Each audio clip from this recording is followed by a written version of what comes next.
Punjabi radio USA ਸੁਣ ਰਹੇ ਸਾਰੇ ਹੀ ਮਾਣਯੋਗ ਅਤੇ ਸਤਿਕਾਰਤ ਸਰੋਤਿਆਂ ਨੂੰ ਬਹੁਤ ਹੀ ਪਿਆਰ ਸਤਿਕਾਰ ਸਾਹਿਬ ਦੋਨੋਂ ਜੋੜ ਕੇ ਨਿੱਘੀ ਜਿਹੀ ਸਤਿ ਸ੍ਰੀ ਅਕਾਲ ਸਭ ਨੂੰ ਜੀ ਨੂੰ ਆਖਦੇ ਹਾਂ। ਸੋ ਤੇ ਪ੍ਰੋਗਰਾਮ ਖਬਰ ਤੇ ਨਜ਼ਰ ਦੇ ਵਿੱਚ ਆਪ ਸਭ ਦਾ ਨਿੱਘਾ ਸਵਾਗਤ ਹੈ। ਮੇਰੇ ਨਾਲ ਪ੍ਰੋਗਰਾਮ ਖਬਰ ਤੇ ਨਜ਼ਰ ਦੇ ਵਿੱਚ ਇਸ ਟਾਈਮ ਜੁੜ ਚੁੱਕੇ ਨੇ ਵੀਰਵਾਰ ਦੇ ਦਿਨ ਮਿੰਟੂ ਗੁਰੂਸਰੀਆ ਜੀ। ਮਿੰਟੂ ਜੀ ਨਿੱਘੀ ਜੀ ਨੂੰ ਪਿਆਰ ਭਰੀ ਸਤਿ ਸ੍ਰੀ ਅਕਾਲ ਜੀ। ਮਿੰਟੂ ਜੀ जी हेलो हाँ जी मिंटू जी आवाज़ आ रही है जी जी मिंटू जी आए नूं प्यार भरी सत श्री अकाल जी। जी शुक्रिया जी सब नूं सत श्री अकाल जी। तो इस वक्त प्रोग्राम खबर ते नज़र नूं स्पॉन्सर करते हैं खालसा इंश्योरेंस एजेंसी वाले जिन्हां दे कोलों तुसीं हर एक तरीके की इंश्योरेंस करवा सकते हो। पूरे अमरीका भर दे विच इंश्योरेंस करते हैं। इंश्योरेंस बारे पता करने लिए कॉल कर सकते हो नंबर 408 272 2500 के उत्ते। इस दे नाल Krishan Dhanota university Satpal Singh Tracy Jassi Gill Bakersfield Major Singh Fresno GN tyre and lube वाले जिन्हों को तुसी truck wash oil change air brake का काम करवा सकते हो। नवे पुराने टायर खरीद सकते हो। सेंटरनेला मंडेला च लोकेशंस ने। कॉल ने मसोता 209 277 0113 नाल ही Chicago pizza with the twist जिन्हों को तुसी हर तरह का veg non veg Indian style pizza वो तुसी लै सकते हो। पीज़ा ऑर्डर करने के लिए इन्हों की वैबसाइट विजिट करो chicagopizzatwist.com तो 15% डिस्काउंट के लिए कूपन कोड 1313 इस्तेमाल कर सकते हो। West Coast Truck Driving School Fresno वाले जोड़े कि तुहानूं ट्रक का लाइसेंस बहुत ही वधिया सिखलाई दे के घट समय लैके दिंदे हन। उसके बारे जानकारी लिए कॉल अजीत अटवाल 559 374 45 41 या फ्रांसिस्को रवेरा 559 800 0590। इन्हां सारिਆਂ ਦਾ बहुत बहुत धन्यवाद। जेकर तुसीं या कोई होर कारोबार इस प्रोग्राम ਨੂੰ स्पॉन्सर करना चाहते हो संपर्क कर सकते हो नंबर 408 722 76 98 ਦੇ ਉੱਤੇ। ਗੱਲਬਾਤ ਦਾ ਸਿਲਸਿਲਾ ਕਰਦੇ ਹਾਂ ਮਿੰਟੂ ਜੀ ਸ਼ੁਰੂ। ਕਹਿੰਦੇ ਜੱਜ ਦੀ ਟਿੱਪਣੀ ਤੋਂ ਬਾਅਦ ਦੇਸ਼ ਵਿੱਚ ਮਚਿਆ ਬਵਾਲ। ਜੱਜ ਵੀ ਇੱਥੇ ਕਈ ਵਾਰ ਸਿਰਾ ਹੀ ਕਰ ਦਿੰਦੇ ਆ। ਤੁਹਾਨੂੰ ਯਾਦ ਹੋਣਾ ਇੱਕ ਜੱਜ ਰਾਜਸਥਾਨ ਚੋਂ ਰਿਟਾਇਰ ਹੋਣ ਲੱਗਾ ਇੱਕ ਨਵਾਂ ਹੀ ਫਾਰਮੂਲਾ ਕੱਢ ਗਿਆ ਸੀਗਾ ਕਿ ਜਿਹੜੀ ਮੋਰਨੀ ਆ ਉਹ ਹੰਝੂਆਂ ਦੇ ਨਾਲ ਗਰਭਵਤੀ ਹੋ ਜਾਂਦੀ ਆ। ਤਾਂ ਉਸ ਤੋਂ ਬਾਅਦ YouTube ਤੋਂ ਇੰਨੀਆਂ ਵੀਡੀਓ ਆ ਗਈਆਂ ਡਾਊਨਲੋਡ ਕਰਕੇ ਕਿ ਰਹਿ ਰੱਬ ਦਾ ਨਾ। ਉਹ ਜੱਜ ਸਾਹਿਬ ਜਿਹੜੇ ਸੀਗੇ ਬੁਰੀ ਤਰ੍ਹਾਂ ਕਰਕੇ ਉਸ ਤੋਂ ਬਾਅਦ ਦਿਸੇ ਨਹੀਂ ਬਾਬਾ ਸੇਵਾ ਮੁਕਤ ਹੋ ਗਿਆ। ਲੋਕੀ ਕਹਿੰਦੇ ਕਿ ਠੀਕ ਆ ਚਲੋ ਘਰ ਟਿਕੇ ਰਹਿਣ ਤੇ ਚੰਗੀ ਗੱਲ ਆ। ਇਹ ਜਿਹੜੇ ਜੱਜ ਸਾਹਿਬ ਆ ਇਹ ਸਾਬਕਾ ਨਹੀਂ ਮੌਜੂਦਾ ਆ।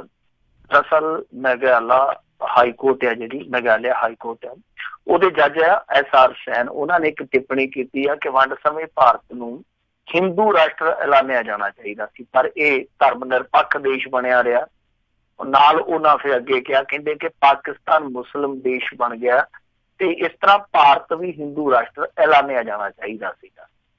ਤਾਂ ਜਦੋਂ ਇਹ ਬਿਆਨ ਆਇਆ ਉਸ ਤੋਂ ਬਾਅਦ ਫਿਰ ਸਾਰੇ ਪਾਸੇ ਜਿੱਦਾਂ ਘੱਟ ਗਿਣਤੀਆਂ ਦੇ ਕੁਛ ਮੋਤਬਾਰ ਸੀਗੇ ਉਹਨਾਂ ਨੇ ਰੌਲਾ ਪਾਇਆ ਔਰ ਕੁਛ ਲੋਕ ਜਿਹੜੇ ਸੈਕੂਲਰ ਲੋਕ ਜਿਹਨਾਂ ਨੂੰ ਆਪਾਂ ਕਹਿੰਦੇ ਧਰਮ ਨਿਰਪੱਖ ਜਾਂ ਜੋ ਕੁਛ ਲਿਬਰਲ ਸੋਚ ਰੱਖਦੇ ਆ ਉਹਨਾਂ ਸਾਰਿਆਂ ਨੇ ਇਸ ਬਿਆਨ ਦੀ ਬੜੀ ਵਿਰੋਧਤਾ ਕੀਤੀ ਆ ਕਿ ਇੱਕ ਜੱਜ ਜਿਹੜਾ ਕਿ ਮੌਜੂਦਾ ਸਿਟਿੰਗ ਜੱਜ ਆ ਉਸ ਤਰ੍ਹਾਂ ਦੀ ਟਿੱਪਣੀ ਕਿਸ ਤਰ੍ਹਾਂ ਕਰ ਸਕਦਾ ਜਦ ਕਿ ਤੁਹਾਨੂੰ ਪਤਾ ਹੀ ਆ ਕਿ ਹੁਣ ਤੇ ਭਾਰਤੀ ਸੰਵਿਧਾਨ ਦੇ ਵਿੱਚ ਵੀ ਇੱਕ ਧਰਮ ਨਿਰਪੱਖਤਾ ਦੀ ਸੋਧ ਕਰਕੇ ਇੱਕ ਮੱਦ ਹੈ ਇੱਕ ਜਿੱਦਾਂ ਕਹਿ ਲਈਏ ਕਿ ਉਹ ਸੰਵਿਧਾਨ ਦਾ ਪ੍ਰਬੰਧ ਬਣਾਇਆ ਗਿਆ।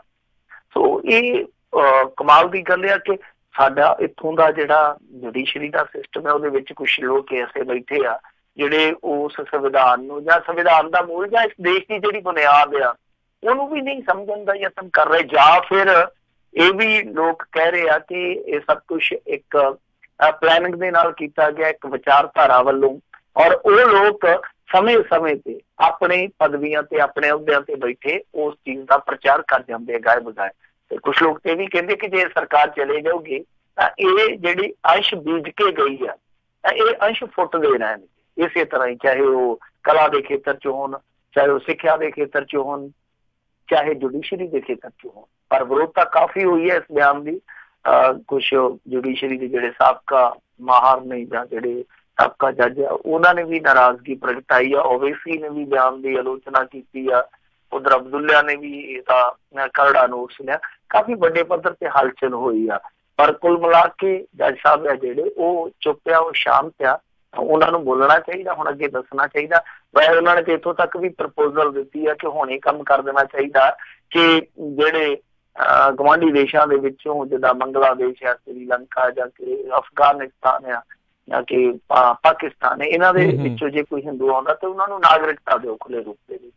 ਜਦ ਕਿ ਨਾਗਰਿਕਤਾ ਦਾ ਅਲੱਗ ਕਾਨੂੰਨ ਹੈ। ਜੱਜ ਸਾਹਿਬ ਸ਼ਾਇਦ ਇਹ ਵੀ ਭੁੱਲ ਗਿਆ ਕਿ ਜਦ ਤੱਕ ਕਾਨੂੰਨ ਆ, ਕਿਉਂਕਿ ਤੁਹਾਨੂੰ ਪਤਾ ਜਿੱਦਾਂ ਅਮਰੀਕਾ ਦੇ ਵਿੱਚ, ਕੈਨੇਡਾ ਦੇ ਵਿੱਚ, ਇੰਗਲੈਂਡ ਦੇ ਵਿੱਚ ਨਾਗਰਿਕਤਾ ਲੈਣ ਵਾਸਤੇ ਇੱਕ ਪ੍ਰੋਸੀਜਰ ਫੋਲੋ ਕੀਤਾ ਜਾਂਦਾ, ਤਾਂ ਇੰਡੀਆ ਦੇ ਵਿੱਚ ਵੀ ਇੱਕ ਕਾਨੂੰਨ ਆ। ਇਸ ਤਰ੍ਹਾਂ ਨਹੀਂ ਹੈ ਕਿ ਉਹ ਹਿੰਦੂ ਆ ਫਲਾਣਾ ਬਾਹਰੋਂ ਆ ਗਿਆ ਤੇ ਉਹਨੂੰ ਚੱਕ ਕੇ ਨਾਗਰਿਕਤਾ ਫੜਾ ਦਿਓ। ਇੱਥੇ ਵੀ ਇੱਕ ਪ੍ਰੋਸੀਜਰ ਹੈ, ਚਾਹੇ ਇੰਡੀਆ ਚਾਹੇ ਕੋਈ ਵੀ, ਹਰੇਕ ਦੇਸ਼ ਦਾ ਇੱਕ ਪ੍ਰੋਸੀਜਰ ਹੁੰਦਾ। ਖੈਰ ਜੱਜ ਸਾਹਿਬ ਟਿੱਪਣੀ ਤੇ ਕਰਕੇ ਆ, ਪਰ ਇਸ ਟਿੱਪਣੀ ਤੇ ਟਿੱਪਣੀਆਂ ਬਹੁਤ ਹੋਣ ਡਈਆਂ। ਜੀ ਜੀ ਜੀ। ਅਗਲੀ ਜਿਹੜੀ ਆਪਾਂ ਗੱਲ ਕਰਦੇ ਮਿੰਟੂ ਜੀ, ਬਿਨਾਂ ਟਿਕਟ ਟ੍ਰੇਨ 'ਚ ਸਫ਼ਰ ਕਰਨਾ, ਬੀਜੇਪੀ ਸਾਂਸਦ ਨੂੰ ਪਿਆ ਭਾਰੀ, ਅਰੈਸਟ ਵਾਰੰਟ ਜਾਰੀ। ਜਿਵੇਂ ਅਕਾਲੀਆਂ ਦੇ ਰਾਜ ਦੇ ਵਿੱਚ ਇਸ ਤਰ੍ਹਾਂ ਦੇ ਆਉਂਦੇ ਹੁੰਦੇ ਸੀ ਨਾ, ਕਿਸੇ ਫਲਾਣੇ ਦਾ ਧਮਕਾਣੇ ਦਾ। ਲੱਗਦਾ ਇਹ ਆ ਕਿ ਇਹਨਾਂ ਨੇ ਵੀ ਆਪਣੇ ਸਾਥੀਆਂ ਤੇ ਨਾ ਉਹ ਜਿਹੜੇ ਜਿੱਦਾਂ ਕਹਿੰਦੇ ਸੰਗਤ ਨੂੰ ਦੇਖ ਕੇ ਰੰਗਤ ਚੜਾ ਲਏ ਆ। ਉਹ ਸੰਗਤ ਦੇ ਰੰਗਤ ਆ ਜਿਹੜੇ ਉਹ ਐਸੇ ਚੜੇ ਆ ਕਿ ਹਰੇਕ ਪੁੱਠਾ ਕੰਮ ਹੈ ਜਿਹੜਾ ਹੁਣ ਇਹਨਾਂ ਦੇ ਲੇਖੇ ਲੱਗਦਾ।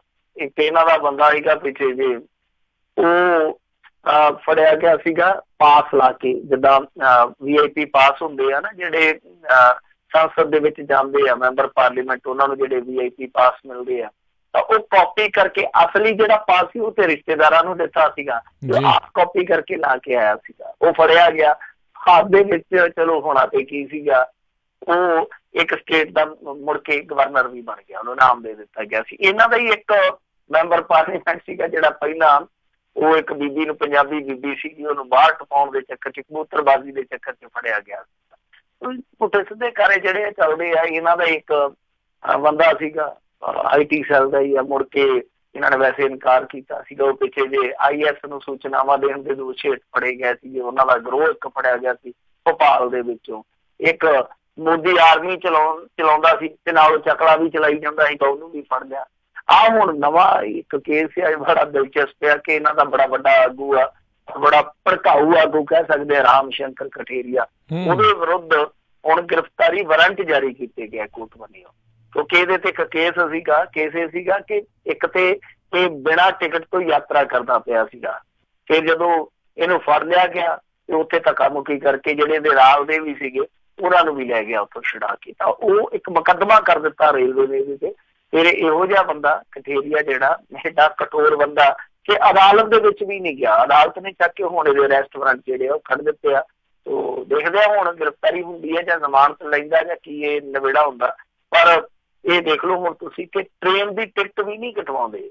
ਇਹ ਕਹਿੰਦੇ ਆ ਕਿ ਸਾਰਾ ਭਾਰਤ ਹੈ ਜਿਹੜਾ ਸਾਡਾ ਆਪਣਾ ਹੀ ਆ, ਪਰ ਭਾਰਤ ਹੈ ਜਿਹੜਾ ਉਹਨੂੰ ਜਿੰਨਾ ਮਰਜ਼ੀ ਲੁੱਟ ਲਓ, ਜਿਹੜੇ ਮਰਜ਼ੀ ਪਾਸੇ ਲੁੱਟ ਲਓ, ਕੋਈ ਚੱਕਰ ਨਹੀਂ, ਕਿਉਂਕਿ ਆਪਣਾ ਭਾਰਤ ਆ। ਤੇ ਜੇ ਕੋਈ ਇਹੋ ਜਿਹੀ ਗੱਲ ਕਰਦੇ ਵੀ ਫਿਰ ਕਹਿੰਦੇ ਕਿ ਤੂੰ ਪਾਕਿਸਤਾਨ ਚੱਲ ਜਾ, ਜਿਹੜੀ ਇਹਨਾਂ ਦੇ ਉਲਟ ਜਾਂਦੀ। ਤਾਂ ਇਹ ਵੀ ਤੇ ਇੱਕ ਤਰ੍ਹਾਂ ਨਾਲ ਦੇਸ਼ ਦੇ ਹਾਲ ਆਪਾਂ ਜੇ ਕਹੀਏ ਕਿ ਗਦਾਰੀ ਆ ਕਿ ਤੁਸੀਂ ਦੇਸ਼ ਦੇ ਜਿਹੜੇ ਕੁਦਰਤੀ ਸੋਮੇ ਹੋਣ, ਚਾਹੇ ਜਿਹੜੇ ਸਾਧਨ ਹੋਣ, ਜਦੋਂ ਤੁਸੀਂ ਉਹਨਾਂ ਦੀ ਦੁਰਵਰਤੋਂ ਕੁਵਰਤੋਂ ਕਰਦੇ ਆ ਤਾਂ ਫਿਰ ਤੁਸੀਂ ਦੇਸ਼ ਭਗਤ ਕਿੱਥੋਂ ਦੇ ਹੋਏ, ਔਰ ਉਲਟਾ ਤੁਸੀਂ ਤਾਂ ਕੰਮ ਕੀ ਕਰਕੇ ਨਿਕਲ ਜਾਂਦੇ ਹੋ।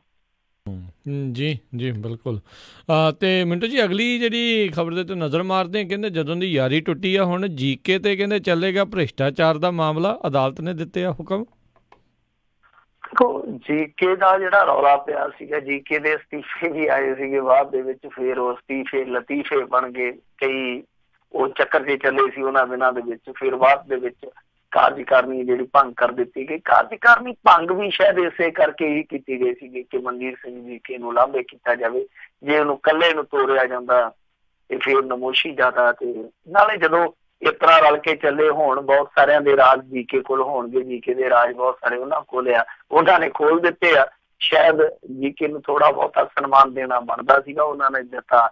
ਬਾਅਦ ਚ ਕਾਰਜਕਾਰਨੀ ਭੰਗ ਇਸ ਕਰਕੇ ਕਰਨੀ ਪਈ ਕਿਉਂਕਿ ਇੱਕ ਮਨਜੀਤ ਸਿੰਘ GK ਦਾ ਵੀ ਮੂੰਹ ਸ਼ਾਇਦ ਰੱਖਦੇ ਸੀ। ਦੂਸਰਾ ਆਹੀ ਸੀਗਾ ਕਿ ਕੋਰਟ ਦੇ ਵਿੱਚ ਮਾਮਲਾ ਚਲੇ ਗਿਆ।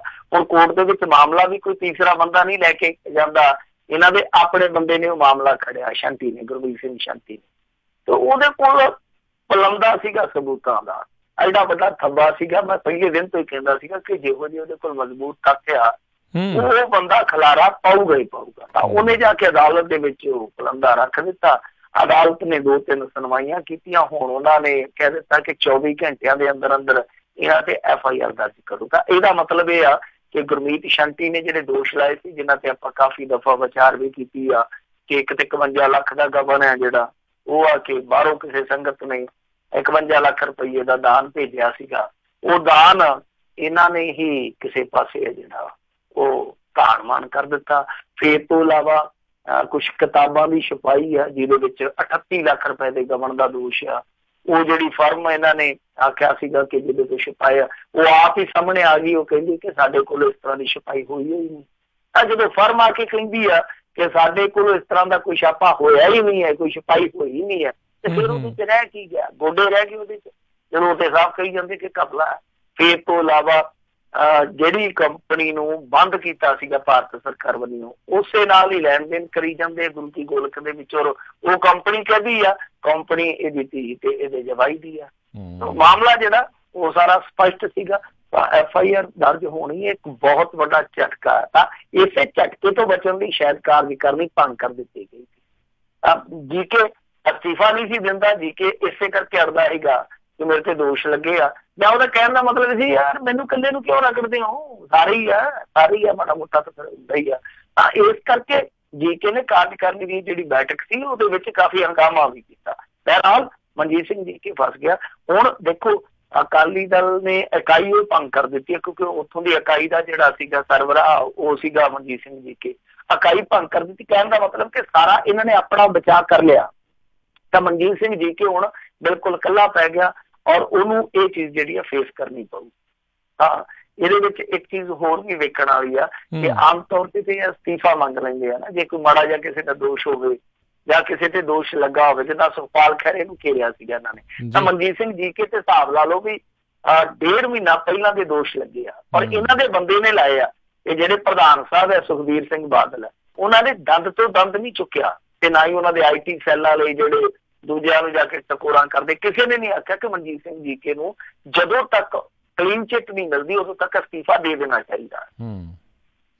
ਜੀ ਜੀ ਜੀ ਬਿਲਕੁਲ, ਤੇ ਉਮੀਦ ਵੀ ਘੱਟ ਹੀ ਆ ਵੀ ਇੱਦਾਂ ਕਿਹਾ ਜਾਊਗਾ।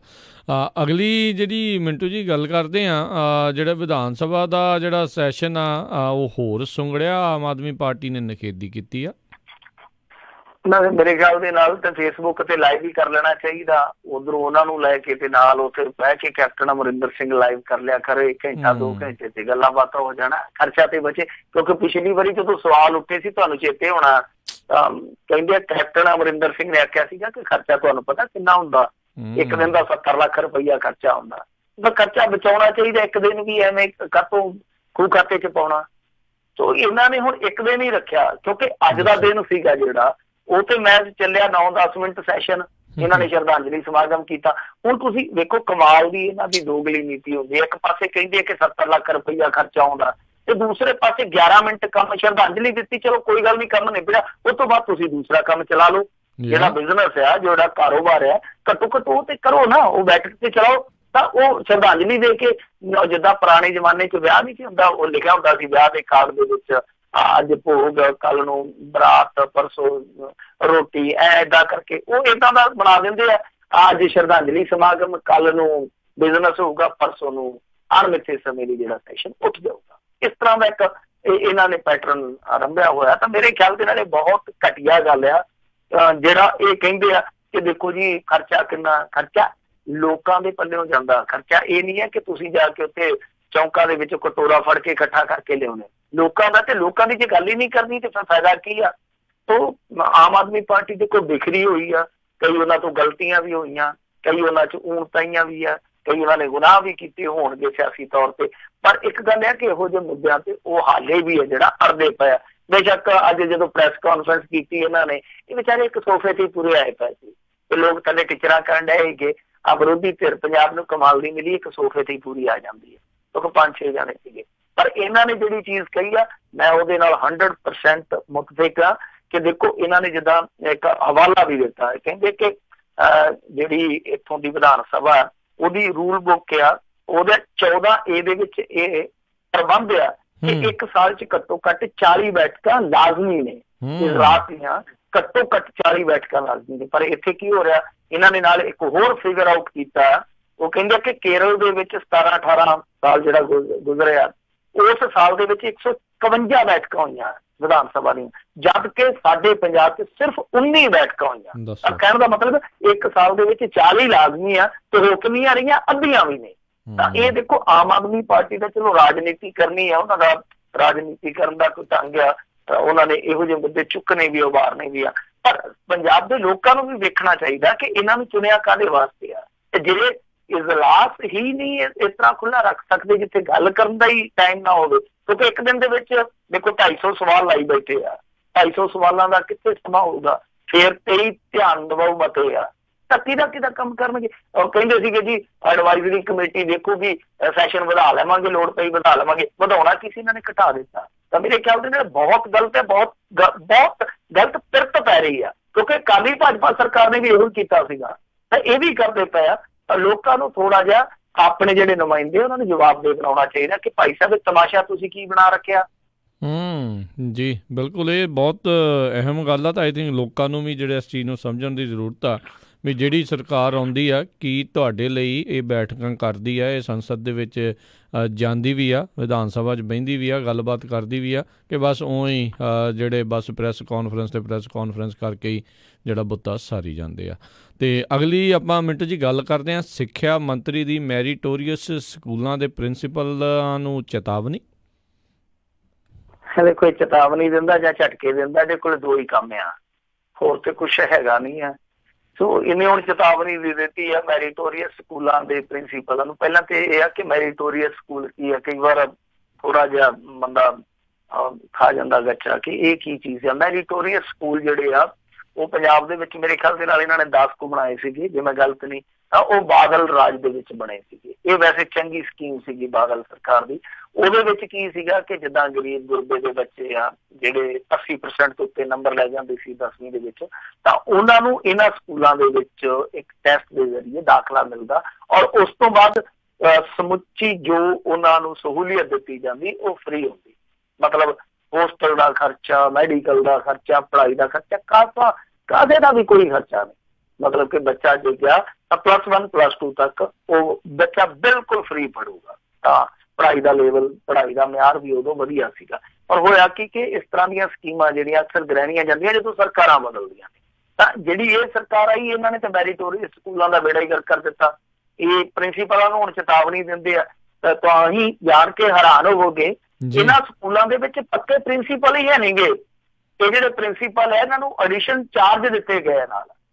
ਸੋ ਇਹਨਾਂ ਨੂੰ ਨਾਲ ਵੱਖਰੇ ਤੌਰ ਤੇ ਚਾਰਜ ਦਿੱਤੇ ਗਏ ਮੈਰੀਟੋਰੀਅਸ ਸਕੂਲਾਂ ਦੇ। ਹੁਣ ਜਿਹੜੇ ਵੱਖਰੇ ਤੌਰ ਤੇ ਜਾ ਕੇ ਨਾਲੇ ਸਕੂਲ ਸਾਂਭਦੇ ਪਏ ਉਹਨਾਂ ਨੂੰ ਉੱਤੋਂ ਚੇਤਾਵਨੀ ਦੇ ਹਾਰ ਪਾਏ ਜਾ ਰਹੇ ਆ ਕਿ ਜੇ ਤੁਸੀਂ 100% ਨਤੀਜੇ ਨਾ ਦਿੱਤੇ ਤੇ ਆਪਦਾ ਹਿਸਾਬ ਲਾ ਲਿਓ। ਤੇ ਬੰਦਾ ਪੁੱਛੇ ਤੁਹਾਨੂੰ ਜਿਹੜੇ ਕੰਮ ਲਈ ਚੁਣਿਆ ਕੀ ਤੁਸੀਂ 100% ਜਨਤਾ ਨੂੰ ਨਤੀਜੇ ਦੇ ਰਹੇ ਹੋ? ਇਹ ਧਮਕੀ ਦੇਣੀ, ਚੇਤਾਵਨੀ ਦੇਣੀ, ਇਹ ਤੇ ਵੈਲੀਆਂ ਵਾਲਾ ਕੰਮ ਹੋ ਗਿਆ। ਸੋ ਮੇਰੇ ਖਿਆਲ ਦੇ ਨਾਲ ਸਿੱਖਿਆ ਮੰਤਰੀ ਨੂੰ ਠੀਕ ਹੈ ਜੇ ਕੋਈ ਚੇਤਾਵਨੀ ਵੀ ਦੇਣੀ ਆ, ਕੋਈ ਚੇਤਾਉਣਾ ਵੀ ਆ ਕਿਸੇ ਨੂੰ, ਤਾਂ ਇੱਕ ਢੰਗ ਹੋਣਾ ਚਾਹੀਦਾ। ਇਹ ਨਹੀਂ ਹੈ ਕਿ ਤੁਸੀਂ 100% ਤੋਂ ਘੱਟ ਲਿਆਂਦਾ ਨਤੀਜਾ ਤੇ ਫਿਰ ਤੁਹਾਡੇ ਨਾਲ ਹਿਸਾਬ ਲਾਵਾਂਗੇ, ਤੁਹਾਡੀ ਜ਼ਿੰਮੇਵਾਰੀ ਹੋਊਗੀ, ਇਹ ਹੋਊਗਾ, ਉਹ ਹੋਊਗਾ। ਨਹੀਂ, ਜੇ ਕੋਈ ਕਰਨਾ ਤਾਂ ਵਰਕਸ਼ਾਪ ਲਾਈ ਜਾਣੀ ਚਾਹੀਦੀ। ਔਰ ਇਹ ਤਾਂ ਹੋਣਾ ਚਾਹੀਦਾ ਜੇ ਤੁਸੀਂ ਪ੍ਰੋਪਰ ਪਹਿਲਾਂ ਸਹੂਲਤਾਂ ਵਾਲਾ ਢਾਂਚਾ ਵਿਕਸਿਤ ਕਰੋ। ਤਾਂ ਉੱਥੇ ਤਾਂ ਪ੍ਰਿੰਸੀਪਲ ਹੀ ਹੈ ਨਹੀਂ ਗੇ। ਹੁਣ ਸੀਟਾਂ ਨਹੀਂ ਭਰੀਆਂ, ਮੈਨੂੰ ਜਿੰਨੀ ਕੋਈ ਜਾਣਕਾਰੀ ਆ ਐਤਕੀ ਸੀਟਾਂ ਨਹੀਂ ਭਰੀਆਂ ਮੈਰੀਟੋਰੀਅਸ ਸਕੂਲਾਂ ਦੀਆਂ। ਕਿਉਂ ਨਹੀਂ ਭਰੀਆਂ? ਕਿਉਂਕਿ ਇਹਨਾਂ ਨੇ ਵਿਵਸਥਾ ਜਿਹੜੀ ਸੀਗੀ ਉਹ ਬਦਹਾਲ ਕਰ ਦਿੱਤੀ। ਸੋ ਸਕੂਲੀ ਸਿਸਟਮ ਵੈਸੇ ਹੀ ਤਵਸਤ ਹੋਣ ਡਿਆ, ਵੈਸੇ ਹੀ ਇੱਥੇ ਤਹਿਸ-ਨਹਿਸ ਹੋਣ ਡਿਆ। ਤਾਂ ਮੈਰੀਟੋਰੀਅਸ ਸਕੂਲਾਂ ਵਾਲੀ ਜਿਹੜੀ ਇੱਕ ਸਕੀਮ ਸੀ ਚੰਗੀ ਸੀ, ਪਰ ਆ ਜਿਹੜਾ ਬੇੜਾ ਗਰਕ ਕੀਤਾ ਹੈ ਨਾ, ਇਹ ਮਾੜੀ ਗੱਲ ਆ। ਸੋ ਮੇਰੇ ਖਿਆਲ ਦੇ ਨਾਲ ਓਮ ਪ੍ਰਕਾਸ਼ ਸੋਨੀ ਜੀ ਨੂੰ ਇਸ ਪਾਸੇ ਤਵੱਜੋ ਦੇਣੀ ਚਾਹੀਦੀ ਆ ਕਿ ਇਹ ਜਿਹੜੀ ਸਕੀਮ ਆ ਇਹਨੂੰ ਸਗੋਂ ਅੱਗੇ ਤੋਂ ਨਾ, ਮੈਂ ਤੇ ਇਹ ਵੀ ਚਾਹੁੰਦਾ ਰਾਜ ਕਰਨ ਵੀ ਇਹ ਜਿਹੜੇ ਮੈਰੀਟੋਰੀਅਸ ਸਕੂਲ ਆ ਇਹ ਤੋਂ ਬਾਅਦ ਜਿਹੜੀ ਹਾਇਰ ਐਜੂਕੇਸ਼ਨ ਹੈ, ਕਿਉਂਕਿ ਬਾਦਲ ਸਰਕਾਰ ਦੇ ਵਿੱਚ ਵੀ ਇਹ ਕਮੀ ਸੀਗੀ ਕਿ ਉਹਨਾਂ ਨੇ ਠੀਕ ਹੈ +1 +2 ਤੱਕ ਦੀ ਵਿਵਸਥਾ ਕਰ ਦਿੱਤੀ ਗਰੀਬ ਦੇ ਬੱਚੇ ਵਾਸਤੇ, ਪਰ ਅੱਗੇ ਕਿੱਥੇ ਜਾਵੇ ਬੱਚਾ, ਉਹ ਇੱਕ ਫਿਰ ਸਵਾਲ ਬਣ ਜਾਂਦਾ। ਤਾਂ ਅੱਗੇ ਵੀ ਮੈਂ ਤਾਂ ਕਹਿੰਦਾ ਕਿ ਹਾਇਰ ਐਜੂਕੇਸ਼ਨ ਵਾਸਤੇ ਵੀ ਇੱਥੇ ਪ੍ਰਬੰਧ ਕਰਨਾ ਚਾਹੀਦਾ। ਸੋ ਓਮ ਪ੍ਰਕਾਸ਼ ਸੋਨੀ ਨੂੰ ਇਸ ਤਰ੍ਹਾਂ ਦੇ ਦਬਕੇ ਮਾਰਨ ਦੀ ਥਾਂ ਤੇ ਵਰਕਸ਼ਾਪ ਲਾ ਕੇ ਕੋਈ ਸਮਾਗਮ ਕਰਕੇ ਉਹ ਸਮਝਾਉਣਾ ਚਾਹੀਦਾ ਕਿ ਤੁਹਾਨੂੰ ਢਾਂਚਾ ਦਿੱਤਾ ਭਾਈ, ਹੁਣ ਤੁਹਾਨੂੰ ਇਹ ਕੰਮ ਕਰਕੇ ਰਿਜ਼ਲਟ ਦੇਣੇ ਹੀ ਪੈਣਗੇ। ਆਪ ਤਾਂ ਸੰਸਦ 'ਚ ਨਹੀਂ ਜਾਂਦੇ, ਵਿਧਾਨ ਸਭਾ 'ਚ ਨਹੀਂ ਜਾਂਦੇ, ਇਹਨਾਂ ਨੇ ਸੈਸ਼ਨ ਕਰਕੇ ਕੁਛ ਕਰਨਾ ਆ। ਕੀ ਉਮੀਦਾਂ ਜਿਹੜੀਆਂ ਮਿੰਟੂ ਜੀ ਇਹਨਾਂ ਤੋਂ ਲਾਈ ਬੈਠੇ ਆਪਾਂ। ਅਗਲੀ ਜਿਹੜੀ ਆਪਾਂ ਗੱਲ ਕਰਦੇ ਹਾਂ, ਆਮ ਆਦਮੀ ਪਾਰਟੀ ਤੇ ਅਕਾਲੀਆਂ ਨੇ ਕਮਲਨਾਥ ਤੇ ਦਾਗੇ ਆ ਗੋਲੇ, ਕਾਂਗਰਸ ਬਣੀ ਢਾਲ। ਦੇਖੋ ਇਹ ਬਹੁਤ ਮੁੱਦਾ ਭਖਿਆ ਹੋਇਆ। ਕਮਲਨਾਥ ਨੂੰ ਉੱਥੇ ਸਮਝਿਆ ਜਾ ਰਿਹਾ ਕਿ ਸੰਭਾਵੀ ਮੁੱਖ ਮੰਤਰੀ ਹੋਊਗਾ। ਵੈਸੇ ਤੇ ਤੁਹਾਨੂੰ ਪਤਾ ਹੀ ਹੈ ਕਿ ਕਾਂਗਰਸ ਦੀ, ਮੈਂ ਅੱਗੇ ਕਹਿੰਦਾ ਨਾ, ਕੱਕਾ ਕਾਂਗਰਸ ਕੱਕਾ ਕਲੇਸ਼ ਨਾਲ ਚੱਲਦੇ, ਜਿੱਤੇ ਵੀ ਤਾਂ ਵੀ ਕਲੇਸ਼ ਪੈ ਪੈਂਦੇ ਆ, ਜੇ ਹਾਰਦੇ ਫਿਰ ਤੇ ਕਲੇਸ਼ ਪੈਣਾ ਹੀ ਪੈਣਾ। ਹੁਣ ਦੇਖੋ ਨਾ ਇਹਨਾਂ ਦੇ ਉੱਥੇ ਜਿਹੜੇ ਰਾਜਸਥਾਨ ਦੇ ਵਿੱਚ ਵਰਕਰ ਆ ਉਹ ਕਿਵੇਂ ਇੱਕ ਦੂਜੇ ਦੇ ਹੱਕ 'ਚ ਨਾਅਰੇਬਾਜ਼ੀ ਕਰਦੇ ਪਏ ਆ। ਪਰ ਜਿਹੜਾ ਜਿੱਤ ਦਾ ਮਜ਼ਾ ਹੁੰਦਾ ਕਿਸੇ ਸੰਗਠਨ ਦਾ, ਉਹ ਕਿਰਕਰਾ ਹੋ ਜਾਂਦਾ ਜਦੋਂ ਆਪੋ ਵਿੱਚ ਦੀ ਕੁਰਸੀ ਨੂੰ ਲੈ ਕੇ ਇਸ ਤਰ੍ਹਾਂ ਦੀ ਦੌੜ ਚੱਲ ਪੈਂਦੀ ਆ। ਤਾਂ ਚਲੋ ਰਾਜਸਥਾਨ ਦੇ ਵਿੱਚ ਤੇ ਮਸਲਾ ਸੌਟ ਆਊਟ ਹੋ ਜਾਊਗਾ। ਉੱਥੇ ਸਚਿਨ ਪਾਇਲਟ ਹੈ ਜਿਹੜਾ, ਉਹ ਮੁੰਡਾ ਥੋੜਾ ਜਿਹਾ ਸਿਆਣਾ, ਉਹ ਮੰਨ ਕੇ ਚੱਲੂਗਾ ਕਿ ਅਸ਼ੋਕ ਗਹਿਲੋਤ ਬਹੁਤ ਸੀਨੀਅਰ ਆ, ਜੇ ਉਹਦੀ ਵਾਰੀ ਆ ਵੀ ਜਾਂਦੀ ਹੈ ਤਾਂ ਕੋਈ ਵੱਡੀ ਗੱਲ ਨਹੀਂ, ਅਗਲੀ ਵਾਰੀ ਮੇਰੀ ਆ ਸਕਦੀ। ਉੱਥੇ ਤਾਂ ਮਸਲਾ ਸੌਟ ਆਊਟ ਹੋ ਜਾਊਗਾ। ਛੱਤੀਸਗੜ੍ਹ ਦੇ ਵਿੱਚ ਵੀ ਤਕਰੀਬਨ ਹੈ, ਮੱਧ ਪ੍ਰਦੇਸ਼ ਦੇ ਵਿੱਚ ਵੀ ਥੋੜੀ ਅੜਚਨ ਹੈ ਇਹਨਾਂ ਦੀ, ਕਿਉਂਕਿ ਜੋਤੀਰਾਦਿੱਤਿਆ ਸਿੰਧੀਆ ਜਿਹੜਾ ਉਹ ਸਮਝਦਾ ਕਿ ਮੇਰੇ ਕਰਕੇ ਸਭ ਕੁਛ ਹੋਇਆ, ਕਮਲਨਾਥ ਕਹਿੰਦਾ ਕਿ ਮੇਰੇ ਕਰਕੇ ਚਮਤਕਾਰ ਹੋਇਆ। ਉੱਥੇ ਖਿੱਚਾਤਾਣ ਹੈ। ਇਸੇ ਖਿੱਚਾਤਾਣ ਦੇ ਵਿੱਚ ਕਮਲਨਾਥ ਤੇ ਤੁਹਾਨੂੰ ਪਤਾ ਹੀ ਅੱਗੇ ਦੋਸ਼ ਲੱਗਿਆ ਸੀਗਾ ਜਦੋਂ ਇਹਨੂੰ ਪੰਜਾਬ ਦੇ ਵਿੱਚ ਭੇਜਿਆ ਸੀਗਾ। ਵੈਸੇ ਦੋਸ਼ ਤੇ ਬਹੁਤ ਪੁਰਾਣੇ ਆ, ਉਸ ਤੋਂ ਬਾਅਦ ਇਹਦੀ ਵਾਪਸੀ ਹੋ ਗਈ ਸੀ ਕਿਉਂਕਿ ਸਿੱਖ ਕਤਲੇਆਮ ਦੇ ਵਿੱਚ ਇਹਦਾ ਨਾਂ ਜੁੜਿਆ ਸੀਗਾ। ਤਾਂ ਹੁਣ ਵੀ ਵਿਰੋਧ ਹੋਣਾ ਸ਼ੁਰੂ ਹੋ ਗਿਆ। SGPC ਨੇ ਵਿਰੋਧ ਕਰਨਾ ਸ਼ੁਰੂ ਕਰ ਦਿੱਤਾ। ਅਕਾਲੀ ਦਲ ਬਾਦਲ ਦੇ ਮਨਜਿੰਦਰ ਸਿੰਘ ਸਿਰਸਾ ਹੋਰੀ ਤੇ ਬਕਾਇਦਾ ਪ੍ਰੈਸ ਕਾਨਫਰੰਸ ਵੀ ਕਰਕੇ ਮੇਰੇ ਖਿਆਲ ਦੇ ਨਾਲ ਲਾਈਵ ਵੀ ਹੋ ਗਏ ਆ। ਪਰ ਬਾਦਲ ਸਾਹਿਬ ਦੀਆਂ ਤਸਵੀਰਾਂ ਵੀ ਨਾਲ ਵਾਇਰਲ ਹੋ ਗਈਆਂ ਜਿੱਥੇ ਉਹ ਗੁਲਦਸਤਾ ਭੇਟ ਕਰ ਰਹੇ ਕਮਲਾ। ਸੋ ਇਸ ਤਰ੍ਹਾਂ ਦਾ ਸਾਰਾ ਕੁਛ ਹੈ ਜਿਹੜਾ ਉਹ ਚੱਲਿਆ ਜਾਂਦਾ। ਪਰ ਮੇਰੇ ਖਿਆਲ ਦੇ ਨਾਲ ਜੋ ਇੱਥੇ ਆਵਾਜ਼ ਉੱਠ ਰਹੀ ਹੈ ਵਿਰੋਧ ਦੀ ਪੰਜਾਬ ਦੇ ਵਿੱਚ, ਉਹਦਾ ਅਸਰ ਮੱਧ ਪ੍ਰਦੇਸ਼ ਦੇ ਵਿੱਚ ਹੋਣਾ ਮੇਰੇ ਖਿਆਲ ਦੇ ਨਾਲ ਮੁਸ਼ਕਿਲ ਆ। ਉਹਨਾਂ ਨੇ ਆਪਣੇ ਹਿਸਾਬ ਕਿਤਾਬ ਨਾਲ ਚੱਲਣਾ। ਹਾਂ, ਪੰਜਾਬ ਦੇ ਵਿੱਚੋਂ ਕਮਲਨਾਥ ਦੀ ਵਾਪਸੀ ਹੋ ਗਈ ਸੀ। ਸੰਜੇ ਸੂਰੀ ਵੀ ਅੱਜ ਆਇਆ ਸਾਹਮਣੇ। ਇਹ ਉਹ ਪੱਤਰਕਾਰ ਆ ਜਿਹਨੇ ਇੱਕ ਕਿਤਾਬ ਲਿਖੀ ਸੀ ਔਰ ਦਾਅਵਾ ਕੀਤਾ ਸੀਗਾ ਕਿ ਰਕਾਬਗੰਜ ਦੇ ਵਿੱਚ ਜਦੋਂ 2 ਸਿੱਖਾਂ ਨੂੰ ਸਾੜ ਕੇ ਮਾਰਿਆ ਗਿਆ ਤਾਂ ਉਸ ਭੀੜ ਦੀ ਅਗਵਾਈ ਕਰਦਾ ਕਮਲਨਾਥ ਨੂੰ ਮੈਂ ਖੁਦ ਦੇਖਿਆ ਸੀ। ਸੰਜੇ ਸੂਰੀ ਅੱਜ ਫਿਰ ਸਾਹਮਣੇ ਆਇਆ। ਸੋ ਇਹ ਚੀਜ਼ਾਂ ਆਪਣੇ ਥਾਂ ਤੇ ਆ। ਪਰ ਦੂਸਰੇ ਪਾਸੇ ਸਵਾਲ ਇੱਥੇ ਇਹ ਵੀ ਉੱਠੂਗਾ ਕਿ ਦੇਖੋ ਇਹ ਜਿਹੜੇ ਲੋਕ ਸੀਗੇ ਤੇ ਪਿਆਦੇ ਸੀਗੇ, ਜਿਹੜੇ ਕਰਨ ਵਾਲੇ ਸੀਗੇ, ਉਹਨਾਂ ਦੀ ਪਾਰਟੀ ਨੂੰ ਜਿਨ੍ਹਾਂ ਨੇ ਵੋਟਾਂ ਪਾ ਕੇ ਤੇ ਇੰਨਾ ਵੱਡਾ ਮੈਂਡੇਟ ਦਿੱਤਾ ਉਹ ਕੌਣ ਆ? ਬਹੁ ਗਿਣਤੀ। ਇਹ ਵੀ ਇੱਕ ਬਹੁਤ ਵੱਡਾ ਸਵਾਲ ਆ ਕਿ ਵਿਰੋਧ ਕਰਨ ਵਾਲੇ ਬਹੁਤੇ ਉਹ ਆ ਜਿਹੜੇ ਇੱਥੋਂ ਪੰਜਾਬ ਤੋਂ ਬਿਲੋਂਗ ਕਰਦੇ ਆ। ਔਰ ਪੰਜਾਬ ਦੇ ਵਿੱਚ ਸਰਕਾਰ ਕਿਹਦੀ ਹੈ? ਕਾਂਗਰਸ ਦੀ। ਔਰ ਬਹੁ ਗਿਣਤੀ 'ਚ ਵੋਟ ਕਿਹਦੀ ਹੈ ਉਹ ਸਭ ਨੂੰ ਪਤਾ। ਤਾਂ ਸਵਾਲ ਇੱਥੇ ਇਹ ਵੀ ਪੈਦਾ ਹੁੰਦਾ ਕਿ ਇੱਕ ਪਾਸੇ ਕਮਲਨਾਥ ਦਾ ਵਿਰੋਧ ਹੈ, ਦੂਸਰੇ ਪਾਸੇ ਪੰਜਾਬ ਦੇ ਵਿੱਚ ਜਿੱਥੇ ਸਿੱਖ ਬਹੁਲਤਾ ਵਾਲਾ ਇਲਾਕਾ ਉੱਥੇ ਸਰਕਾਰ ਕਾਂਗਰਸ ਦੀ ਬਣਦੀ। ਸੋ ਇਹ ਦੋਹਰੀ ਚੀਜ਼ ਜਿਹੜੀ ਹੈ ਨਾ, ਇਹ ਸਮਝ ਤੋਂ ਪਰੇ ਦੀ ਗੱਲ ਹੈ ਕਿ ਇੱਕ ਪਾਸੇ ਇਸ ਤਰ੍ਹਾਂ ਵਿਰੋਧ, ਨਿਯੁਕਤੀ ਦਾ ਵਿਰੋਧ, ਔਰ ਦੂਸਰੇ ਪਾਸੇ ਸਰਕਾਰ ਵੀ ਬਣਾਈ ਜਾਂਦੀ ਹੈ। ਸੋ ਦੇਖਦੇ ਹਾਂ ਹੁਣ ਕਮਲਨਾਥ ਦੇ ਮਾਮਲੇ 'ਚ ਕੀ ਸਟੈਂਡ ਆ। ਪਰ ਹੋ ਵੀ ਸਕਦਾ ਕਿਉਂਕਿ ਦੇਖੋ 2019 ਦਾ ਇਲੈਕਸ਼ਨ ਆ। ਕਦੇ ਕਦੇ ਇਹ ਚੀਜ਼ਾਂ ਜਿਹੜੀਆਂ ਆਪਾਂ ਨੂੰ ਲੱਗਦਾ ਕਿ ਸਿੱਖਾਂ ਦੀ ਗਿਣਤੀ ਬਹੁਤ ਥੋੜੀ ਆ, ਘੱਟ ਗਿਣਤੀ 'ਚ ਨੇ, ਇਹਨਾਂ ਦਾ ਵਿਰੋਧ ਹੈ ਜਿਹੜਾ ਉਹ ਦੱਬ ਕੇ ਰਹਿ ਜੂ। ਪਰ ਕਈ ਵਾਰ ਚੀਜ਼ਾਂ ਜਿਹੜੀਆਂ ਨਾ ਉਹ ਮੈਟਰ ਕਰ ਜਾਂਦੀਆਂ, ਮਾਇਨੇ ਰੱਖ ਜਾਂਦੀਆਂ। ਹੋ ਸਕਦਾ ਕਾਂਗਰਸ ਇਸ ਚੀਜ਼ ਨੂੰ ਲੈ ਕੇ ਆਪਦਾ ਮੁੱਦਾ ਜਿਹੜਾ ਸੌਟ ਆਊਟ ਕਰ ਲੈ ਕਿ ਭਾਈ ਤੁਹਾਡਾ ਵਿਰੋਧ ਹੋ ਰਿਹਾ ਤੇ ਆਪਾਂ ਘੱਟ ਗਿਣਤੀਆਂ ਨੂੰ ਮੈਸੇਜ ਦੇਣਾ। ਉਹਨਾਂ ਨਾਲ ਦੋ ਨਿਸ਼ਾਨੇ ਹੋ ਜਾਣਗੇ ਇਹਨਾਂ ਚੀਜ਼ਾਂ ਦੇ ਨਾਲ ਕਿ ਇੱਕ ਉਹਨਾਂ ਦਾ ਅੰਦਰੂਨੀ ਮਸਲਾ ਜਿਹੜਾ ਉਹ ਵੀ ਹੱਲ ਹੋ ਜੂ, ਘੱਟ ਗਿਣਤੀਆਂ ਪ੍ਰਤੀ ਇੱਕ ਮੈਸੇਜ ਦੇਣਾ ਜਿਹੜਾ ਉਹ ਵੀ ਸੌਖਾ ਹੋ ਜੂ। ਵੈਸੇ ਮਨਮੋਹਨ ਸਿੰਘ ਨੂੰ ਇਹਨਾਂ ਨੇ ਰਵਾ ਕੀਤਾ ਹੁਣ ਪਿਛਲੇ ਦਿਨਾਂ ਤੋਂ। ਮੈਨੂੰ ਲੱਗਦਾ ਕਿ ਉਸੇ ਹੀ ਚੌਕਟੇ ਦੇ ਵਿੱਚ ਇਲੈਕਸ਼ਨ ਆ ਰਿਹਾ 2004 ਵਾਲਾ ਜਦੋਂ ਉਦੋਂ ਵਾਜਪਾਈ ਦੇ ਬਰੋਬਰ ਕੋਈ ਚਿਹਰਾ ਨਹੀਂ ਸੀਗਾ ਤਾਂ ਯਕਦਮ ਇਹਨਾਂ ਨੇ ਮਨਮੋਹਨ ਸਿੰਘ ਨੂੰ ਪੇਸ਼ ਕਰ ਦਿੱਤਾ। ਕਈ ਨਿਸ਼ਾਨੇ ਫੋਨ ਲਏ ਸੀਗੇ, ਘੱਟ ਗਿਣਤੀਆਂ ਨੂੰ ਵੀ ਖੁਸ਼ ਕਰ ਦਿੱਤਾ। ਹੋਰ ਵੀ ਜਿਹੜੇ ਲੋਕ ਬੀਬੀ ਸੋਨੀਆ ਗਾਂਧੀ ਤੇ ਚੱਕਦੇ ਸੀ ਉਂਗਲਾ, ਉਹਨਾਂ ਨੂੰ ਵੀ ਸ਼ਾਂਤ ਕਰ ਦਿੱਤਾ ਸੀਗਾ। ਤਾਂ ਦੇਖਦੇ ਹਾਂ, ਦਿਲਚਸਪ ਹੈ। ਵਿਰੋਧ ਜਿਹੜਾ ਉਹ ਆਪਣੀ ਥਾਂ ਤੇ ਅਧਿਕਾਰ ਹੈ ਹਰੇਕ ਦਾ, ਉਹ ਕਰਦੇ ਪਏ। ਪਰ ਉਸ ਵਿਰੋਧ ਨੂੰ ਅੱਗੇ ਕੀ ਜਗ੍ਹਾ ਮਿਲਦੀ ਹੈ ਇਹ ਵੇਖਣਾ ਦਿਲਚਸਪ ਹੋਏਗਾ। ਜੀ ਜੀ। ਅਗਲੀ ਆਪਾਂ ਮਿੰਟੂ ਜੀ ਖਬਰ ਤੇ ਨਜ਼ਰ ਮਾਰਦੇ ਹਾਂ। ਕਹਿੰਦੇ ਮਾਨ ਦੇ ਗੜ੍ਹ ਦੇ ਵਿੱਚ ਸੰਗਰੂਰ 'ਚ ਖਹਿਰਾ ਦਾ ਮਾਰਚ ਸਾਬਤ ਹੋਇਆ, ਕਹਿੰਦੇ ਫੁੱਸ ਪਟਾਕਾ, ਮੀਡੀਆ ਰਿਪੋਰਟਾਂ ਦਾ ਦਾਵਾ। ਦੇਖੋ ਜਿੱਦਣ ਇਹ ਚੱਲਿਆ ਇਨਸਾਫ ਮਾਰਚ ਉਦਣ ਤੇ ਵਾਹਵਾ ਸੀਗਾ ਰੌਣਕ ਮੇਲਾ।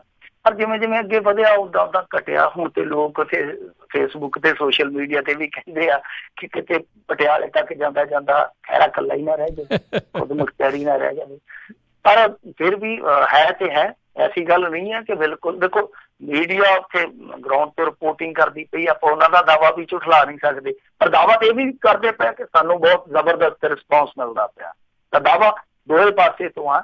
ਮੀਡੀਆ ਵੀ ਇਹ ਕਹਿੰਦਾ ਕਿ ਜੀ ਉਹਨਾਂ ਉਤਸ਼ਾਹ ਨਹੀਂ ਹੈ ਲੋਕਾਂ ਦਾ ਜਿੰਨਾ ਪਹਿਲਾਂ ਹੋਇਆ ਕਰਦਾ ਸੀ। ਪਰ ਦੂਸਰੇ ਨੰਬਰ ਤੇ ਇਹ ਗੱਲ ਕਹਿੰਦੇ ਆ ਤੇ ਸਾਨੂੰ ਜੀ ਚੰਗਾ ਰਿਸਪੌਂਸ ਮਿਲਦਾ ਪਿਆ। ਪਰ ਸੰਗਰੂਰ ਦੇ ਵਿੱਚ ਦੱਸਦੇ ਆ ਕਿ ਜਦੋਂ ਇਹ ਮਾਰਚ ਦਾਖਲ ਹੋਇਆ ਤਾਂ ਫਿਰ ਉਦੋਂ ਥੋੜਾ ਜਿਹਾ ਰਿਸਪੌਂਸ ਘਟਿਆ। ਹਾਂ, ਲੋਕ ਚੱਲਦੇ ਆ ਨਾਲ ਥੋੜੀ ਦੇਰ, ਫਿਰ ਲੋਕ ਚਲੋ ਉਹਨਾਂ ਦਾ ਇਲਾਕਾ ਹੁੰਦਾ ਉਹ ਕਰਕੇ ਆਪਣਾ ਫਿਰ ਵਾਪਸ ਆ ਜਾਂਦੇ ਆ, ਯਾਨੀ ਪੂਰੀ ਰੌਣਕ ਨਹੀਂ। ਬਾਕੀ ਇਹਨਾਂ ਨੇ ਅੱਜ ਇੱਕ ਹੋਰ ਐਲਾਨ ਕੀਤਾ, ਉਹ ਦਿਲਚਸਪ ਆ।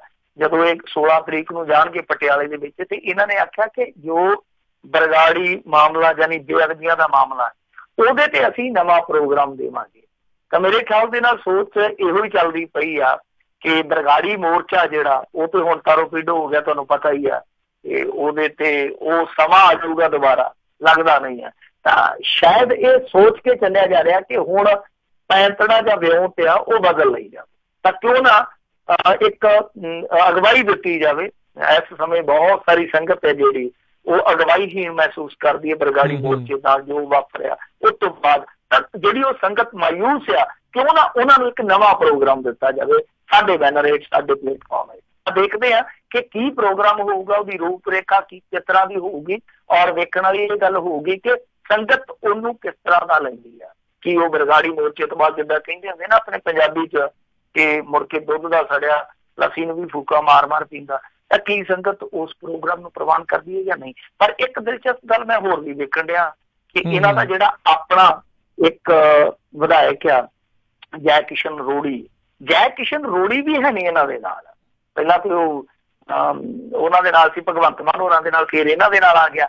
ਅੱਜ ਕੱਲ ਇਹਨਾਂ ਤੋਂ ਦੂਰ ਆ, ਤੇ ਉਹ ਕਹਿੰਦਾ ਕਿ ਦੇਖੋ ਜੀ ਮੈਂ ਇਨਸਾਫ ਮਾਰਚ ਚ ਕਿੱਦਾਂ ਜਾ ਸਕਦਾ, ਉਹ ਤੇ ਦੂਰ ਬਹੁਤ ਹੈ ਮੇਰੇ ਇਲਾਕੇ ਤੋਂ, ਤੇ ਮੈਂ ਆਪਣੇ ਇਲਾਕੇ ਦੀਆਂ ਮੁਸ਼ਕਿਲਾਂ ਲੈ ਕੇ ਅਸੈਂਬਲੀ ਚ ਜਾ ਰਿਹਾ। ਇੱਕ ਪਾਸੇ ਆਮ ਆਦਮੀ ਪਾਰਟੀ ਜਿਹੜੀ ਉਹ ਕਹਿ ਰਹੀ ਆ ਕਿ ਉੱਥੇ ਕਰਨ ਕਰਾਉਣ ਨੂੰ ਹੈ ਹੀ ਕੁਛ ਨਹੀਂ, ਇੱਕ ਦਿਨ ਦਾ ਉੱਥੇ ਇਜਲਾਸ ਹੈ, ਬਸ ਰੌਣਕ ਮੇਲਾ ਹੋਣਾ। ਤਾਂ ਦੂਸਰੇ ਪਾਸੇ ਕਹਿੰਦਾ ਕਿ ਮੇਰੀਆਂ ਬਹੁਤ ਸਾਰੀਆਂ ਮੁਸ਼ਕਿਲਾਂ ਇਲਾਕੇ ਦੀਆਂ, ਮੈਂ ਉੱਥੇ ਜਾ ਰਿਹਾ। ਤਾਂ ਲੱਗਦਾ ਇਹੋ ਆ ਕਿ ਇਨਸਾਫ ਮਾਰਚ ਜਿਹੜਾ ਠੰਡ ਚ ਕੱਢਿਆ ਜਾ ਰਿਹਾ, ਉਹਦਾ ਠੰਡ ਢੰਡੋਰਾ ਦੇਖ ਕੇ ਉਹ ਸ਼ਾਇਦ ਜਿਹੜਾ ਵਿਧਾਇਕ ਆ ਉਹ ਵੀ ਹੁਣ ਮਨ ਜਿਹੜਾ ਇੱਧਰ ਜਾਊਂ ਕਿ ਉੱਧਰ ਜਾਊਂ ਵਾਲੀ ਅਵਸਥਾ ਚ ਲੈ ਗਿਆ।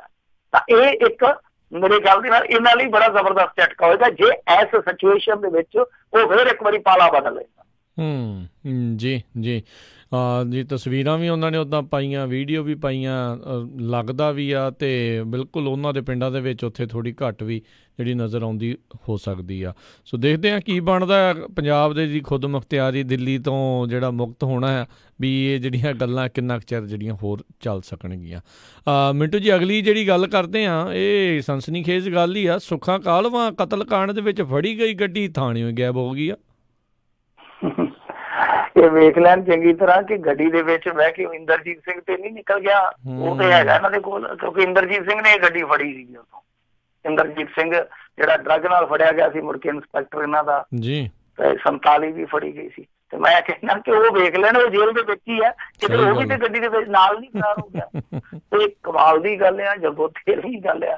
ਅਸਲ ਦੇ ਵਿੱਚ ਕੀ ਆ ਕਿ ਜਦੋਂ ਸੁੱਖਾ ਕਾਹਲਵਾਂ ਨੂੰ ਮਾਰਿਆ ਗਿਆ ਸੀਗਾ ਵਿੱਕੀ ਗੌਂਡਰ ਗਰੁੱਪ ਵੱਲੋਂ, ਉਸ ਤੋਂ ਬਾਅਦ ਜਿਹੜੀਆਂ ਗ੍ਰਿਫਤਾਰੀਆਂ ਹੋਈਆਂ ਸੀ ਉਹਨਾਂ ਦੇ ਵਿੱਚ ਇੱਕ ਸਕਾਰਪੀਓ ਗੱਡੀ ਫੜੀ ਗਈ ਸੀ। ਉਹ ਸਕਾਰਪੀਓ ਗੱਡੀ ਸੀਗੀ ਜਿਹੜੀ ਉਹ ਪਹਿਲਾਂ ਤੇ ਇਹ ਇੰਸਪੈਕਟਰ ਇੰਦਰਜੀਤ ਸਿੰਘ ਜਿਹੜਾ ਇਹ ਘੁਮਾਉਂਦਾ ਰਿਹਾ ਬਿਨਾਂ ਨੰਬਰ ਤੋਂ। ਫਿਰ ਉਸ ਤੋਂ ਬਾਅਦ ਜਦੋਂ ਇਹ ਫਸ ਗਿਆ ਤਾਂ ਉਹ ਗੱਡੀ ਜਿਹੜੀ ਸੀਗੀ ਉਹ ਥਾਣੇ ਲਾ ਦਿੱਤੀ ਗਈ। ਤੇ ਹੁਣ ਦੱਸਦੇ ਆ ਕਿ ਜਦੋਂ ਕੋਰਟ ਦੇ ਵਿੱਚ ਉਹ ਗੱਡੀ ਪੇਸ਼ ਕਰਨ ਦੀ ਵਾਰੀ ਆਈ, ਉਹ ਗੱਡੀ ਉੱਥੋਂ ਲੱਭਦੀ ਨਹੀਂ ਪਈ। ਥਾਣੇ ਦੇ ਵਿੱਚੋਂ ਕਹਿ ਸਕਦੇ ਕਿ ਗੱਡੀ ਗਾਇਬ ਨਹੀਂ ਹੋਈ, ਗੱਡੀ ਭੱਜ ਗਈ ਆ। ਹੁਣ ਭਜਾ ਕੇ ਕੌਣ ਲੱਗਿਆ, ਇਹ ਤੇ ਵੇਖਣ ਵਾਲੀ ਗੱਲ ਆ। ਸੋ ਇਹ ਪੁਲਿਸ ਵਾਲੇ ਆ, ਇਹ ਕੁਛ ਵੀ ਕਰ ਸਕਦੇ ਆ, ਕਿਉਂਕਿ ਹੁਣ ਚੋਰ ਤੇ ਨਹੀਂ ਨਾ ਵੜੂਗਾ ਥਾਣੇ ਦੇ ਵਿੱਚ। ਤੇ ਜੇ ਚੋਰ ਗੱਡੀ ਲੈ ਗਏ ਥਾਣੇ ਦੇ ਵਿੱਚੋਂ ਤੇ ਫਿਰ ਤੇ ਪੰਜਾਬ ਪੁਲਿਸ ਦਾ ਸਰ ਗਿਆ। ਤੇ ਪੰਜਾਬ ਪੁਲਿਸ ਜਿਹੜੇ ਇੰਨੇ ਵੱਡੇ ਦਾਅਵੇ ਕਰਦੀ ਹੈ ਤਾਂ ਫਿਰ ਉਹ ਤੇ ਦਾਅਵੇ ਚੋਰਾਂ ਨੇ ਵਾਸ਼ ਆਊਟ ਕਰ ਦਿੱਤੇ ਆ। ਪਰ ਇਹ ਇਸ ਤਰ੍ਹਾਂ ਹੀ ਕਰਦੇ ਆ। ਅੱਗੇ ਮੈਂ ਕਈ ਵਾਰੀ ਉਦਾਹਰਨਾਂ ਦਿੱਤੀਆਂ ਕਿ ਕਿੰਨਾ ਕੁਛ ਗਾਇਬ ਹੁੰਦਾ ਮਾਲਖਾਨਿਆਂ ਚ ਜੀ, ਬੰਦੇ ਤੱਕ ਵੀ ਗਾਇਬ ਹੋ ਜਾਂਦੇ ਹਵਾਲਾਤਾਂ ਦੇ ਵਿੱਚੋਂ। ਪਰ ਦਿਲਚਸਪ ਗੱਲ ਹੈ ਕਿ ਇੱਕ ਵਾਰੀ ਇੱਥੇ ਸੰਗਰੂਰ ਦੇ ਵਿੱਚ ਇੱਕ ਤਰੀਕ ਤੇ ਥਾਣੇਦਾਰ ਆਇਆ, ਉਹਨੇ ਪਾਰਕਿੰਗ ਦੇ ਵਿੱਚ ਸਵਿਫਟ ਗੱਡੀ ਲਾ ਦਿੱਤੀ। ਉੱਥੇ ਵਕੀਲ ਨੇ ਜਦੋਂ ਵੇਖਿਆ ਕਹਿੰਦਾ ਕਮਾਲ ਦੀ ਗੱਲ ਆ, ਮੇਰੀ ਵੀ ਸਵਿਫਟ ਗੱਡੀ, ਇਹਦੀ ਵੀ ਸਵਿਫਟ ਗੱਡੀ, ਨੰਬਰ ਸੇਮ। ਉਹਨੇ ਜਦੋਂ ਰੌਲਾ ਪਾਇਆ ਕਿ ਕੌਣ ਆ ਤੂੰ, ਕਿਉਂਕਿ ਵਰਦੀ ਦੇ ਵਿੱਚ ਸੀ ਥਾਣੇਦਾਰ, ਉੱਥੇ ਕਿਤੇ ਸ਼ਾਦੀ ਸ਼ੁੱਧ ਦੇਣ ਆਇਆ ਸੀ, ਗਵਾਹੀ ਦੇਣ ਆਇਆ ਸੀ। ਤੇ ਦੱਸਦੇ ਕਿ ਥਾਣੇਦਾਰ ਉੱਥੋਂ ਭੱਜ ਕੇ ਨਿਕਲਿਆ, ਆਪਣੀ ਕਾਰ ਭਜਾ ਕੇ ਲੈ ਗਿਆ, ਕਿਉਂਕਿ ਉਹਨੂੰ ਪਤਾ ਲੱਗਿਆ। ਹੁਣ ਕਾਰ ਪਤਾ ਨਹੀਂ ਚੋਰੀ ਦੀ ਸੀ, ਕਿਹੜੇ ਹਿਸਾਬ ਕਿਤਾਬ ਦੀ ਸੀ, ਅੱਜ ਤੱਕ ਬਾਅਦ ਚ ਪਤਾ ਨਹੀਂ ਲੱਗਿਆ। ਸੋ ਇਹੋ ਜਿਹੀਆਂ ਚੀਜ਼ਾਂ ਜਿਹੜੀਆਂ ਨੇ ਉਹ ਪੰਜਾਬ ਪੁਲਿਸ ਦੇ ਨਾਲ ਅਕਸਰ ਹੁੰਦੀਆਂ। ਆਪਾਂ ਇੱਕ ਦਿਨ ਗੱਲ ਵੀ ਕੀਤੀ ਸੀ ਆ ਪਿੱਛੇ ਜੇ ਕਿ ਮਾਲਖਾਨੇ ਦੇ ਵਿੱਚ 2009 ਨੂੰ ਇਹਨਾਂ ਨੇ ਇੱਕ ਸੋਨੇ ਦਾ ਕੇਸ ਸੀਗਾ ਜਿਹੜਾ ਟਰੇਸ ਕੀਤਾ ਸੀ ਬਠਿੰਡੇ ਦੇ ਵਿੱਚ। ਉਹ ਜਿਹੜਾ ਸੋਨਾ ਸੀਗਾ ਉਹ ਸੋਨਾ ਪਤਾ ਹੀ ਨਹੀਂ ਕਿੱਧਰ ਨੂੰ ਗਿਆ ਚਲਾ। ਬਾਅਦ ਦੇ ਵਿੱਚ ਇਹਨਾਂ ਨੇ ਜਾ ਕੇ 1 ਲੱਖ ਤੋਂ ਉੱਤੇ ਰੁਪਈਆ ਭਰਿਆ ਅਦਾਲਤ ਦੇ ਵਿੱਚ। ਕਹਿੰਦੇ ਜੀ ਹਾਂ ਦਿਲ ਸਾਡਾ ਸੋਨੇ ਵਰਗਾ, ਪਰ ਕੀ ਕਰੀਏ ਸਾਡੇ ਮਾਲਖਾਨੇ ਦੇ ਵਿੱਚੋਂ ਸੋਨਾ ਗਾਇਬ ਹੋ ਗਿਆ, ਅਸੀਂ ਇੰਨਾ ਪੈਸਾ ਭਰਦੇ।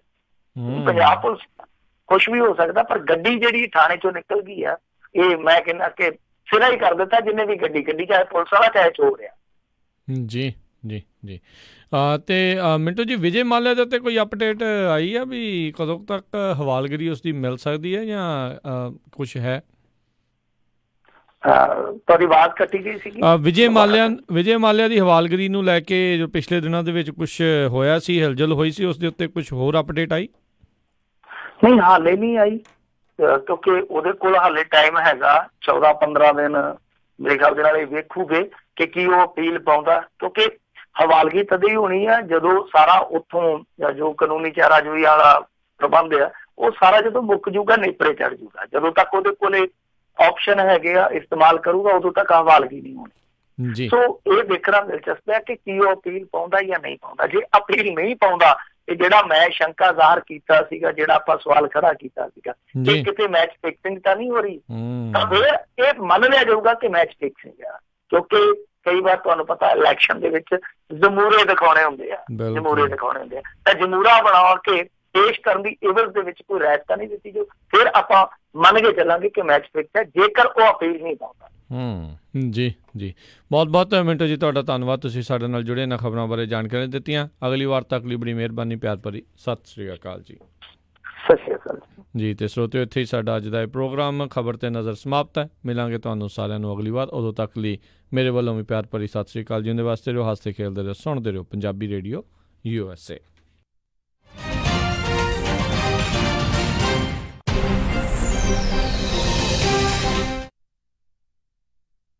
ਤੁਸੀਂ ਸੁਣ ਰਹੇ ਹੋ ਪੰਜਾਬੀ ਰੇਡੀਓ USA